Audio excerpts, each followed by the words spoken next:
Our ASH 2015 coverage continues. I'm Thomas Baldrick, joined now by Dr. Sekeres, a very familiar face here at ASH. Thanks for joining us. Thanks so much for having me. How has your conference been? Busy would be an understatement, but it's been really exciting. Great research being presented here in myelodysplastic syndromes and acute leukemia. Some things that are going to change practice. That doesn't happen every year. So I'm enjoying it immensely. That has been the theme. People very impressed with the data presented here. Yeah.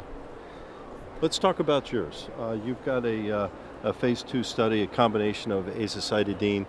What was that about? So this is the largest clinical trial that's ever been conducted in North America in myelodysplastic syndromes.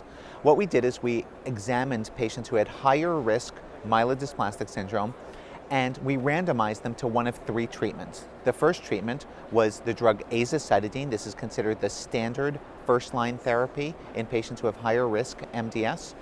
The second treatment was azacitidine combined with the drug lenalidomide, and this is based on phase 2 data that showed high response rates for the combination. And the third arm was azacitidine and Vorinostat. Vorinostat is a histone deacetylase inhibitor, which also showed very high response rates for the combination in earlier phase studies.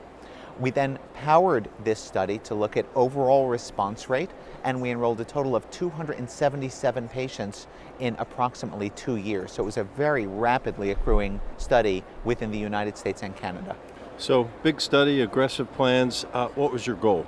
So our goal was to see whether or not we could improve overall response rate for one of the combination arms versus the azacitidine monotherapy. And what did you find?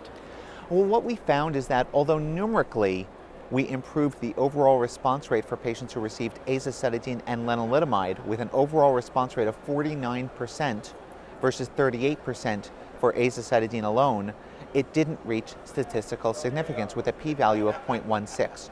We did find, however, that in the subgroup of patients who had chronic myelomonocytic leukemia, this is, although it's called leukemia, it's an overlap of myelodysplastic syndromes and myeloproliferative neoplasms, we had a significantly higher response rate for azacitidine and lenalidomide, with a response rate that was almost 40% higher than the response rate for azacitidine monotherapy. So what does that tell you? Well, what it tells us is we need to define our subgroups carefully. Myelodysplastic syndromes are a heterogeneous collection of disorders. If we focus on subgroups, we're probably going to get more bang for our buck with combination therapies than we do with a single therapy. So where will you go next?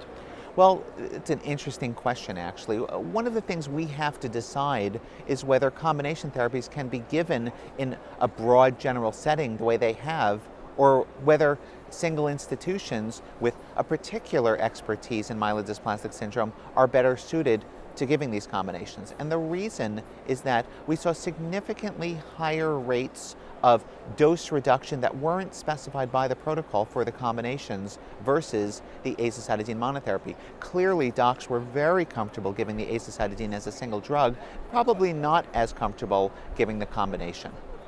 Always a pleasure, sir. Likewise. Thanks for your time. Thanks so much for inviting me. You got it.